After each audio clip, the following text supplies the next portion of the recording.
Hi, we're at the Pepper Cook Studio today, and today I'm here with Anandita Padi. She's visiting from New York City, and she graduated recently from Barnard. She was class of 2018, and we're really happy to have you here today. Thank you. And do you cook a lot when you're in New York? Yeah, we actually, my roommate and I cook a lot. We often make cakes late at night. Okay. But yeah, we both cook almost every day. So. Well, today, Anandita, we're going to be making my mom's coconut and cardamom cake. It's really easy and very, very college friendly. So come join us. Yeah, so the first thing we're going to do is we're going to put our flour into a pan. That's a cup of flour. And you're going to add to that a teaspoon of salt, 1.5 teaspoons of baking powder comes next. And usually we just use 1 teaspoon, but the half teaspoon is because we're going to add coconut and just to get that extra leavening. And then we've got 1/2 teaspoon of cardamom. And this is a real Kerala flavored cake with cardamom and coconut. And to that, just mix that up. We're going to add 1/2 cup of butter. That's pretty easy. 1 cup flour, 1/2 cup butter. And then you're just going to work that butter into the flour. So Anandita, I'm just going to let you work that butter and flour together to get a nice crumb. And then we're going to mix our other ingredients, our liquids into that. Having fun doing that? I am. So now we're going to add 1 teaspoon of vanilla, 1/2 cup of sugar, 1 well-beaten egg, and 1/2 cup of milk. Okay, that looks easy enough. Even I can do that. And now I'm going to use a whisk. And are you going to be able to whisk that with a whisk? so I prefer using a whisk when I bake cakes, but it depends on the consistency of the batter. And then I might use this one.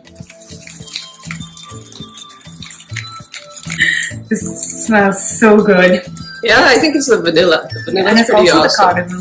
Ah, yes, you've added the cardamom already. That's fresh cardamom from Kerala. Wow. And since it comes from Kea, I can say it's pretty good. And the good part about this cake is you don't really need much equipment for it. And if you're making this in college, you can use either just a whisk if you have one, or even just a spoon would work. Because all you have to do is incorporate all the elements together. Now, finally, we can add our 1/2 cup of coconut, shredded coconut. Yeah, and here I just want to say, if you're using desiccated coconut, which is very, very dry, you might want to add 2 tablespoons of milk to the desiccated coconut and let it sit while you're prepping your ingredients so that it softens a bit and there's more moisture in the cake.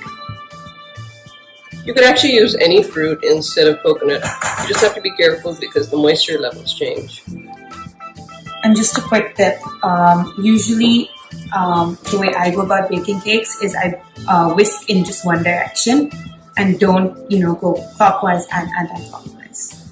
So that makes sense. Yeah. So now I'm going to pour the batter into the pre-lined dish, 8-inch pan, and pop it into the oven that has been preheated to 350 degrees Fahrenheit.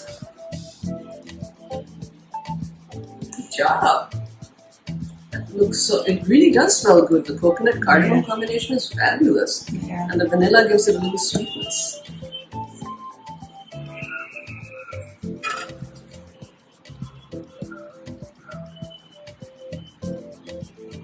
I love the crumbliness of the vanilla. Okay, so this is a preheated oven at 350 degrees Fahrenheit or 175 degrees Celsius. And the cake.